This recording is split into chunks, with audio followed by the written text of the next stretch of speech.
ॐ भूर्भुवः स्वः तत्सवितुर्वरेण्यं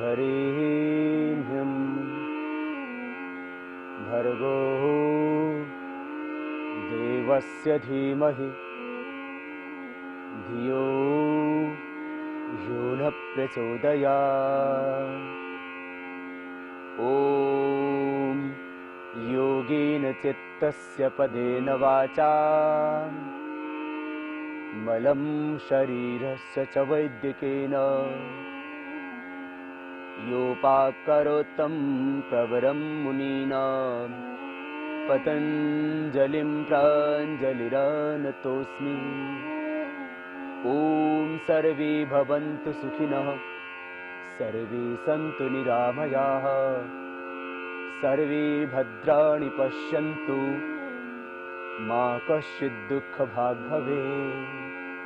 ॐ शान्ति शान्ति शान्तिः।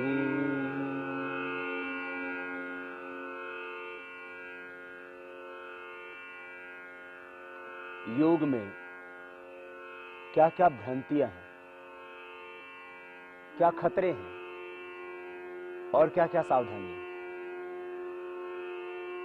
इन्हीं पर आज हम प्रकाश डालेंगे और योग से जुड़े हुए बहुत से प्रश्न और उनका देंगे समाधान।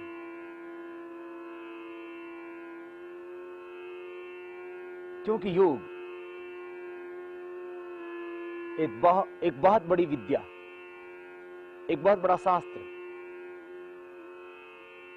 योग में पूर्ण निष्णात होने के लिए व्यक्ति को कम से कम 5 वर्ष लगते हैं पूर्ण रूप से निष्णात होने के लिए। मन योग का आचार्य, योग का पूर्ण ज्ञाता। क्योंकि योग केवल आसन नहीं है, योग कोई मात्र प्राणायाम नहीं है, योग मात्र एक ध्यान नहीं है, अष्टांग योग भी पूर्ण योग नहीं है। अष्टांग योग महर्षि पतंजलि के योग सूत्रों में एक विधा है योग की। आपको महर्षि पतंजलि का योग दर्शन पूरा पढ़ना पड़ेगा यदि योग को आप जानना चाहते हो। आप यदि योग में पूरे निष्णात होना चाहते हो तो आपको घेरंड संहिता और हठ योग प्रदीपिका इनको पढ़ना पड़ेगा। आप यदि योग शास्त्र में निष्णात होना चाहते हो तो शरीर विज्ञान आपको पढ़ना पड़ेगा। एनाटॉमी का नॉलेज भी बिना आप योग का सम्यक ज्ञान पा नहीं सकते। योग के सम्यक ज्ञान के लिए आपको संपूर्ण वैदिक वाङ्मय का अध्ययन करना पड़ेगा। यदि पूर्ण वैदिक वाङ्मय का आप अध्ययन करने लगेंगे, वेद वेदांगों का, व्याकरण शास्त्र, छंद कल्प ज्योतिष, निरुक्त, वेद, उपनिषद, ब्राह्मण ग्रंथ, इन सब का अध्ययन करने लगेंगे तो फिर तो और भी ज्यादा समय लग जाएगा, कम से कम 12 वर्ष। और यदि यूं ही देखा जाए तो यूं तो विद्या जब तक जीवन है तब तक विद्यार्थी ही बना रहता है इंसान। 48 वर्षों के अंदर प्राचीन काल में चारों वेदों की पूर्ण शिक्षा दीक्षा हुआ करती थी। कहने का अभिप्राय मेरा यह है कि आप यदि योग शास्त्र में निष्णात होना चाहते हो तो आपको थोड़ा वेदों का अध्ययन करना पड़ेगा, 11 उपनिषदों का अध्ययन करना पड़ेगा। 11 उपनिषदों का न्यूनतम अध्ययन होना चाहिए आपका यदि आप योग के एक अच्छे आचार्य बनना चाहते हो। 11 उपनिषद, 6 दर्शन, फिर 6 दर्शनों में भी योग दर्शन का तो प्रत्येक सूत्र आपको कंठस्थ होना चाहिए। फिर हठ योग प्रदीपिका, घेरंड संहिता और थोड़ा सा चरक और सुश्रुत का ज्ञान, यदि आपको कंप्लीट नॉलेज ना भी हो आयुर्वेद का, शरीर विज्ञान का,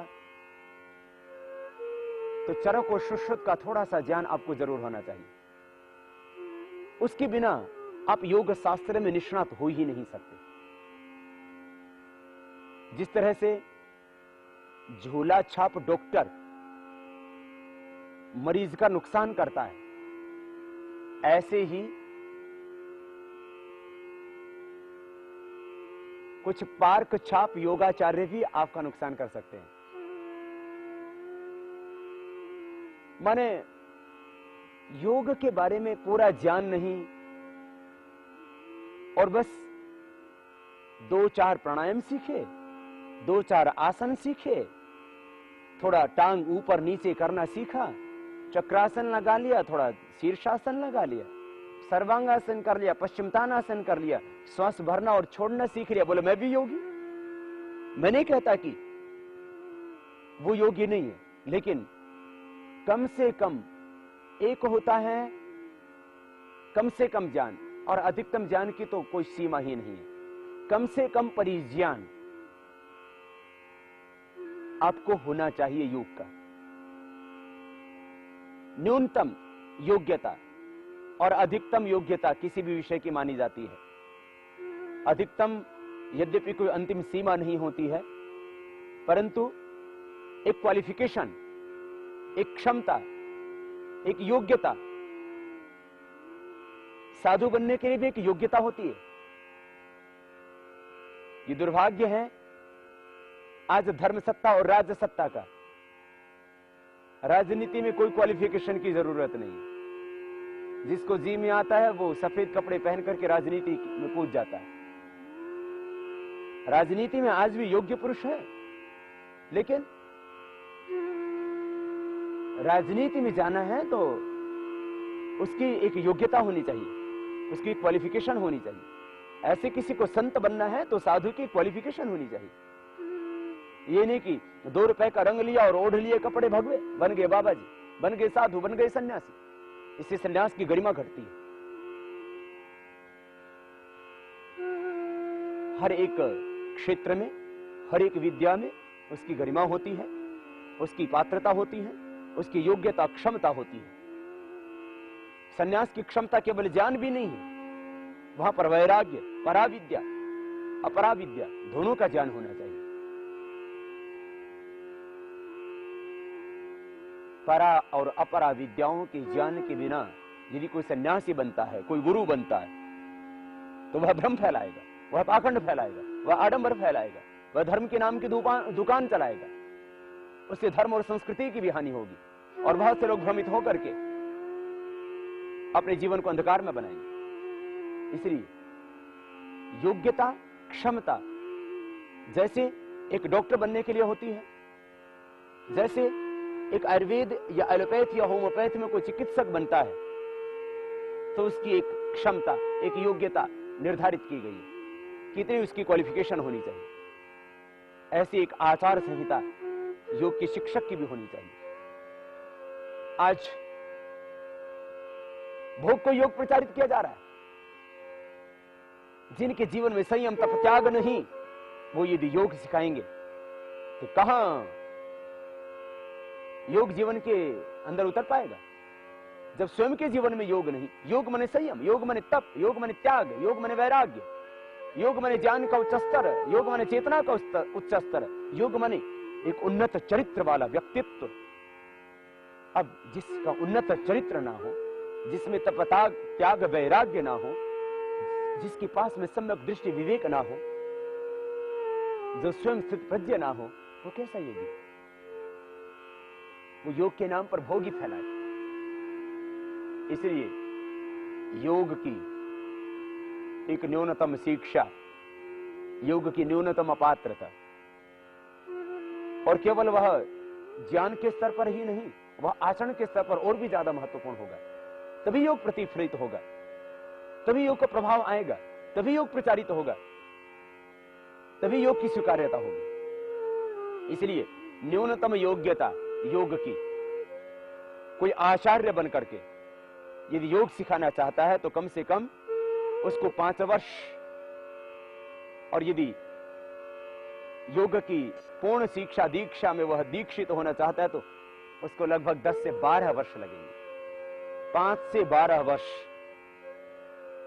योग की शिक्षा लेने के बाद में उसको फिर योग सिखाना चाहिए पूरे अधिकार के साथ। उसको सारी क्रियाएं आनी चाहिए। यह अलग बात है कि वो दूसरों से जितना कराएगा वो एक अलग विषय हो गया कि वह दूसरों से नीति कराता है या नहीं कराता, वह धोती कराता है या नहीं कराता, वह शंख प्रक्षालन कराता है या नहीं कराता, वह नीति कराता है या नहीं कराता, वह बस्ती क्रिया दूसरों से कराता है या नहीं कराता। उसको धोती आनी चाहिए, उसको बस्ती भी आनी चाहिए, उसको नीति भी आनी चाहिए, उसको नोली भी आनी चाहिए, उसको त्राटक भी आना चाहिए, उसको कपालभाति। ये 6 क्रियाएं तो षटकर्म कहलाती है योग में। ये षटकर्म का ज्ञान उसको होना चाहिए। उसको शीर्षासन आना चाहिए, उसको चक्रासन भी आना चाहिए, उसको मयूरासन भी आना चाहिए, उसको सारे योग की कठिन क्रियाओं का अभ्यास होना चाहिए। यह अलग विषय है कि वह किसको करना है किसको नहीं करना, वह निर्धारित करेगा योगी। परंतु स्वयं उसके शरीर में इतनी क्षमता होनी चाहिए कि वह योग करना जानता हो, योग के आसन भी जानता हो, वो प्राणायाम भी जानता हो, वो ध्यान भी जानता हो, वो अध्यात्म की सूक्ष्मताओं को भी जानता हो। वह कितने दूसरों को बताना वो एक अलग बात है, लेकिन उसको परिज्ञान होना चाहिए, उसको शरीर विज्ञान का ज्ञान भी होना चाहिए। यदि किसी के शरीर में व्याधि है तो उस व्याधि का पूरा ज्ञान होना चाहिए। अस्थमा क्या है, कैंसर क्या है, डिप्रेशन क्या है, क्यों पैदा होता है, आंखों में रोग क्यों पैदा होते हैं, थायराइड की प्रॉब्लम क्या है, डायबिटीज क्या है, प्रोस्टेट की प्रॉब्लम क्या है, माताओं बहनों को पुरुषों को यौन संबंधी रोग कैसे पैदा होता है, क्यों पैदा होते हैं, लिकोडर्मा क्या है, स्क्लेरोडर्मा क्या है, आंखों की तरह तरह की समस्याएं वो कैसे पैदा होती हैं, हार्ट की तरह तरह की समस्याएं क्यों पैदा होती हैं, हार्ट के ब्लॉकेज क्या होते हैं, उसको पता होना चाहिए। कोलेस्ट्रॉल क्या होता है, ट्राइग्लिसराइड क्या होता है, उसको पता होना चाहिए। माने शरीर विज्ञान से संबद्ध ज्ञान उसको होना चाहिए, तभी तो दूसरों को बता पाएगा कि इसका निवारण कैसे होगा। जब कारण ही का नहीं पता तो निवारण क्या बताएगा। इसलिए चरक, सुश्रुत, सारंगधर, युग दर्शन, वेद, उपनिषद, इनका थोड़ा थोड़ा अभ्यास तो जरूर कर लेना मेरे भाई। कोई भागवत की कथा नहीं है। भागवत की कथा भी आपको करने के लिए केवल भागवत का नहीं, उसके साथ में संपूर्ण वैदिक वांग्मय का अध्ययन करना पड़ता है। भारतीय धर्म, दर्शन, संस्कृति, इतिहास, भारतीय मनीषा का पूर्ण अध्ययन करना पड़ता है, तभी एक शास्त्र के आप प्रवक्ता बनते हैं। फिर योग में तो संपूर्ण भारतीय आध्यात्मिक वैदिक वांग्मय आ जाता है, तो उसकी योग्यता आप में होनी चाहिए यदि आप एक आधिकारिक आचार्य बनना चाहते हो योग के। यहां जिसको भी देखो वही योगी राज। इसका मतलब यह नहीं कि दूसरे योगी नहीं हो सकते। मैंने तो अभी अपने सभी कार्यकर्ताओं को, स्वयंसेवकों को और आश्रम के अधिकारियों को कहा कि अब योगी राज लिखना ही छोड़ दो, मेरे नाम के आगे योगी राज न लिखा जाए। इससे क्या फर्क पड़ता है? परिचय तो अपने आप में ही पर्याप्त होता है। ये उपाधियां व्याधियां बन जाती हैं। आपको मैं कह रहा था, योग का प्रामाणिक आचार्य होने के लिए उसका पूरा नॉलेज, उसका पूरा ज्ञान और वैसा आचरण, तब योग फलीभूत होगा। ऐसे गुरु के पास में जाकर के योग सीखो जो स्वयं योग करता हो। ऐसे गुरु से योग सीखो जिसको योग की संपूर्ण विद्याओं का ज्ञान हो। ये तो हो गया विशेष ज्ञान, विशेष आचार्य। जब योग इतनी गूढ़ विद्या है, जब योग के अंदर इतनी सावधानी